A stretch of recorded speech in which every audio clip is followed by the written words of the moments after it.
नमस्कार। स्वागत है आपका सुनो कहानी में। आप सुन रहे हैं मुंशी प्रेमचंद जी के द्वारा लिखित उपन्यास कर्मभूमि और इसे आवाज दे रहे हैं मृत्युंजय मिश्रा। कहानी के पिछले भाग में हमने सुना कि सलीम अफसर बन गया है। साथ ही सुखदा और डॉक्टर शांतिराम गरीबों के लिए निवास बनाने के लिए जमीन ढूंढ रहे हैं, जिसके लिए समरकांत ने भी उन्हें कुछ सलाह दी, लेकिन वो लोग नहीं माने। इसके बाद सुखदा सकीना से मिलने गई, जहां उसे पता चला कि सलीम भी सकीना से प्रेम करने लगा है। अब आगे सुखदा सेठ धनीराम के घर पहुंची तो 9 बज रहे थे। बड़ा विशाल आसमान से बातें करने वाला भवन था, जिसके द्वार पर एक तेज बिजली की बत्ती जल रही थी और 2 दरबान खड़े थे। सुखदा को देखते ही भीतर बाहर हलचल मच गई। लाला मनीराम घर में से निकल आए और उसे अंदर ले गए। दूसरी मंजिल पर सजा हुआ मुलाकाती कमरा था। सुखदा वहीं बैठाई गई। घर की स्त्रियां इधर उधर पर्दों से उसे झांक रही थी। कमरे में आने का साहस न कर सकती थी। सुखदा ने एक कोच पर बैठकर पूछा, सब कुशल मंगल है? मनीराम ने एक सिगार सुलगाकर धुआं उड़ाते हुए कहा, आपने शायद पेपर नहीं देखा क्या? पापा को 2 दिन से ज्वर आ रहा है। मैंने तो कलकत्ता से मिस्टर लेंसेंट को बुला लिया। यहाँ तो किसी पर मुझे विश्वास नहीं। और फिर पेपर में मैंने ही दिया था। बूढ़े हो गए हैं, कहता हूँ कि आप शांत होकर बैठिए, और वो चाहते भी हैं, पर यहाँ जब कोई बैठने दे तब तो। गवर्नर प्रयाग आए थे, उनके यहाँ से खास उनके प्राइवेट सेक्रेटरी का निमंत्रण आ पहुँचा। अब जाना लाजमी हो गया, फिर क्या किया जाए। इस शहर में और किसी के नाम निमंत्रण नहीं आया। इतने बड़े सम्मान को कैसे ठुकरा दिया जाता? बेचारे वहीं गए थे सो सर्दी खा गए। अब सम्मान ही तो आदमी की ज़िंदगी में एक चीज़ है। या तो अपना अपना पेट सभी पालते हैं। अब ये समझिए कि सुबह से शाम तक शहर के रईसों का तांता लगा रहता है। अभी यही सवेरे डिप्टी कमिश्नर और उनकी मेम साहब आई थी। कमिश्नर ने भी हमदर्दी का तार भेजा है। क्या बताऊं, सारा दिन यही अफसरों की खातिरदारी में कट रहा है साहब। इतने में नौकर पान इलायची की तश्तरी रख गया। मनीराम ने सुखदा के सामने तश्तरी रख दी, फिर बोले, मेरे घर में तो एक ऐसी औरत की ज़रूरत थी जो सोसाइटी का आचार व्यवहार जानती हो और महिलाओं का स्वागत सत्कार कर सके। इस शादी से तो वो बात पूरी हुई नहीं, सो लगता है कि मुझे मजबूर होकर दूसरा विवाह करना पड़ेगा। पुराने विचार की स्त्रियों की तो हमारे यहाँ यों भी कमी न थी, पर वो लेडियों की सेवा सत्कार तो नहीं कर सकती ना। लेडियों के सामने तो उन्हें ला ही नहीं सकते। ऐसी गूलड़ गवार औरतों को उनके सामने लाकर अपना अपमान कौन कराए? सुखदा ने मुस्कुरा कर कहा, तो फिर किसी लेडी से आपने क्यों नहीं विवाह कर लिया? मनीराम ने संकोच भाव से बोला, धोखा हुआ और क्या। हम लोगों को क्या मालूम था कि ऐसे शिक्षित परिवार में लड़कियां ऐसी गूलड़ होंगी। अम्मा बहनें और आसपास की स्त्रियां तो नई बहू से संतुष्ट हैं, बहुत संतुष्ट हैं। वो व्रत रखती है, पूजा करती है, सिंदूर का टीका लगाती है। लेकिन मुझे तो संसार में कुछ काम कुछ नाम करना है ना। मुझे पूजा पाठ वाली औरतों की ज़रूरत नहीं है। पर अब तो विवाह हो ही गया है और ये टूट तो नहीं सकता। मजबूर होकर दूसरा विवाह करना पड़ेगा। अब यहाँ तो 2-4 लेडियाँ रोज़ ही आया करेंगी ना। उनका सत्कार न किया जाए तो फिर काम नहीं चलता। सब समझती होंगी कि ये लोग कितने मूर्ख हैं। सुखदा को इस 21 वर्ष वाले युवक की इस निसंकोच सांसारिकता पर घृणा हो रही थी। उसकी स्वार्थ सेवा ने जैसे उसकी सारी कोमल भावनाओं को कुचल डाला था, यहाँ तक कि वह हास्यास्पद हो गया था। तो इस काम के लिए तो आपको थोड़े से वेतन में किरानियों की स्त्रियां मिल जाएंगी ना, जो कि लेडियों के साथ साहबों का भी सत्कार करेंगे। देखिए, आप इन व्यापार संबंधी समस्याओं को नहीं समझ सकती। बड़े बड़े मिलों के एजेंट आते हैं। अगर मेरी स्त्री उनसे बातचीत कर सकती तो कुछ ना कुछ कमीशन रेट बढ़ जाता ना।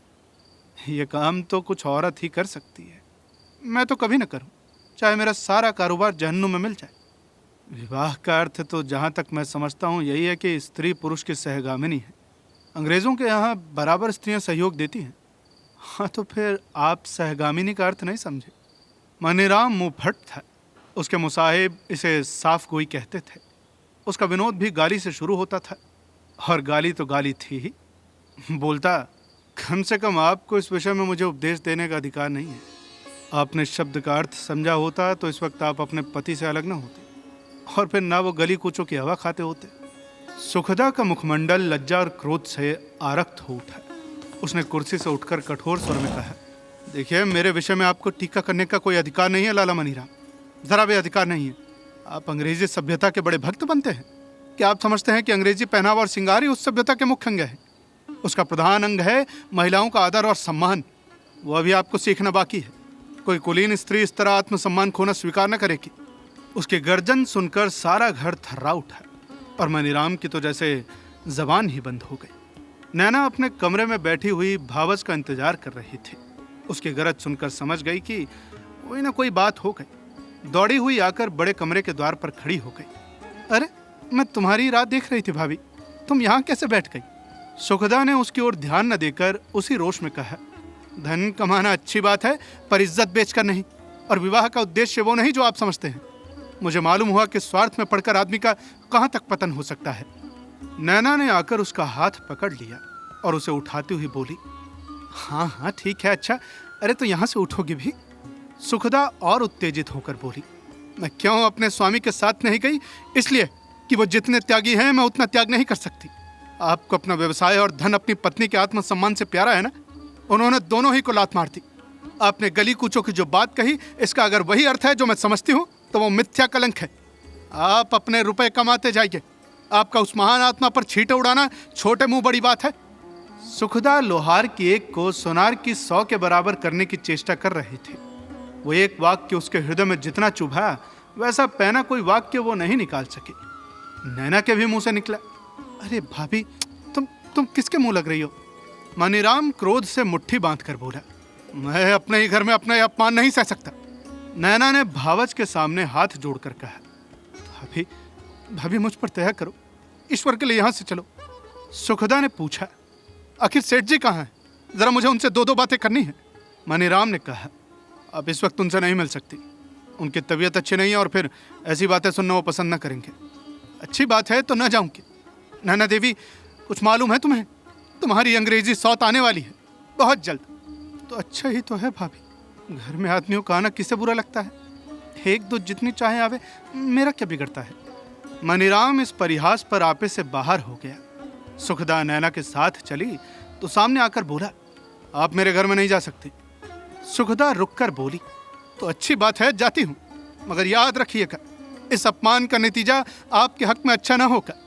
नैना पैरों पड़ती रही, पर सुखदा झल्लाती हुई बाहर निकल गई। एक क्षण में घर की सारी औरतें और बच्चे जमा हो गए और सुखदा पर आलोचनाएं होने लगी।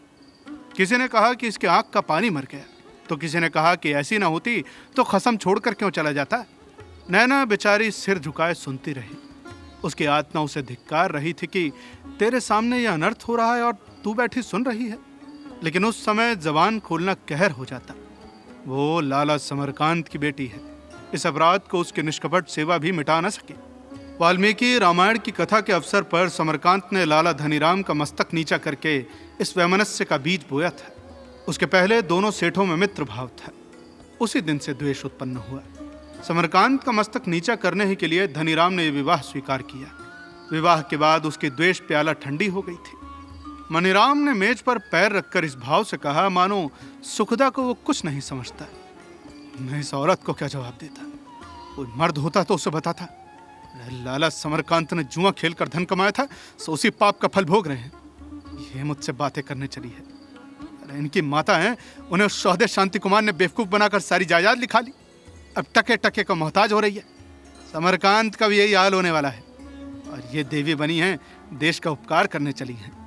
अरे अपना पुरुष तो मारा मारा फिरता है और आप देश का उद्धार कर रही हैं। अछूतों के लिए मंदिर क्या खुलवा दिया, अब किसी को कुछ समझती नहीं।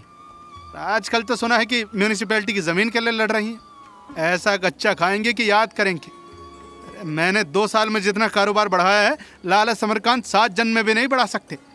आई पड़ी। मनीराम का सारे घर पर आधिपत्य था। वो धन कमा सकता था, इसलिए उसके आचार व्यवहार को पसंद न करने पर भी घर उसका गुलाम था। उसी ने तो कागज और चीनी की एजेंसी खोली थी। लाला धनीराम घी का काम करते थे और घी के व्यापारी तो बहुत थे। लाभ कम होता था। कागज और चीनी का वो अकेला एजेंट था। नफा का क्या ठिकाना। इस सफलता से उसका सिर फिर गया था। किसी को न गिनता था। अगर कुछ आदर करता था तो लाला धनीराम का। उन्हीं से कुछ दबता भी था। यहाँ लोग बातें कर ही रहे थे कि लाला धनीराम खांसते लाठी टेकते हुए आकर बैठ गए। मनीराम ने तुरंत पंखा बंद करते हुए कहा, अरे आपने क्यों कष्ट किया बाबूजी? मुझे बुला लिया होता ना। डॉक्टर साहब ने आपके चलने फिरने को मना किया था ना। लाला धनीराम ने पूछा, आज लाला समरकांत की बहू आई थी? मनीराम कुछ डर गया। जी हाँ, वो अभी अभी चली गई।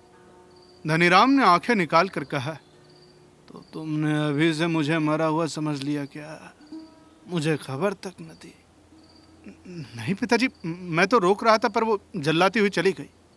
तुमने अपनी बातचीत से उसे अप्रसन्न कर दिया होगा, ये तो वो मुझसे मिले बिना न जाती। पर मैंने तो केवल यही कहा था कि उनकी तबीयत अच्छी नहीं है। तो तुम समझते हो कि जिसकी तबीयत अच्छी न हो उसे एकांत में मरने देना चाहिए?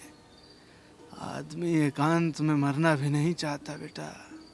उसकी हार्दिक इच्छा होती है कि कोई संकट पड़ने पर उसके सगे संबंधी आकर उसे घेर ले।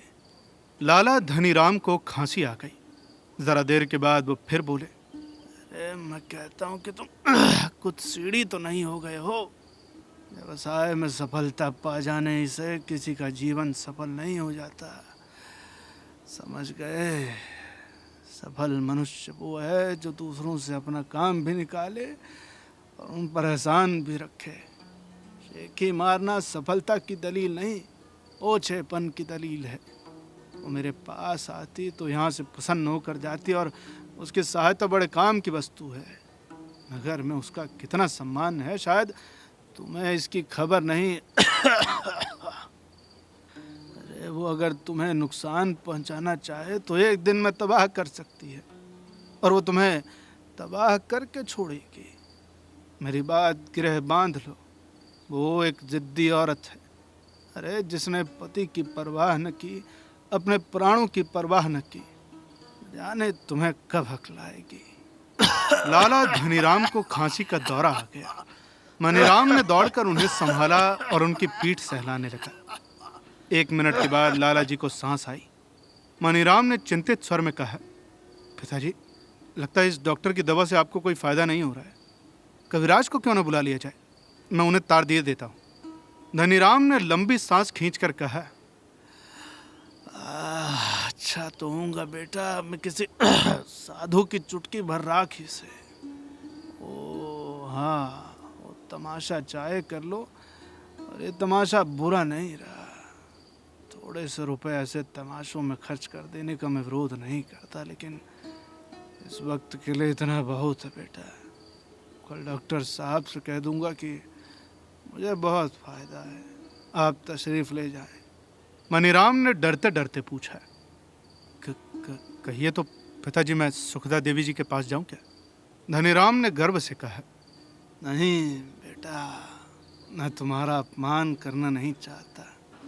जरा तुझे देखना है कि उसकी आत्मा कितनी उदार है। कितनी बार हनियां उठाई पर किसी के सामने नीचा नहीं बना बेटा। समरकांत को मैंने देखा, लाख बुरा हो पर दिल का साफ है। दया और धर्म वो कभी नहीं छोड़ता। अब उनके वो की परीक्षा लेनी है। यह कहकर उन्होंने लकड़ी उठाई और धीरे धीरे अपने कमरे की तरफ चले।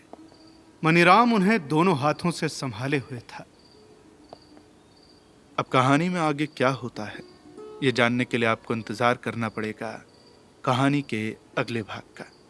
आपको ये कहानी कैसी लग रही है, हमें कमेंट बॉक्स में बताना न भूलें। जल्द ही मिलेंगे आपसे कहानी के अगले भाग के साथ। तब तक के लिए सुनते रहिए सुनो कहानी की अन्य कहानियाँ, और अपना ख्याल रखिए। धन्यवाद।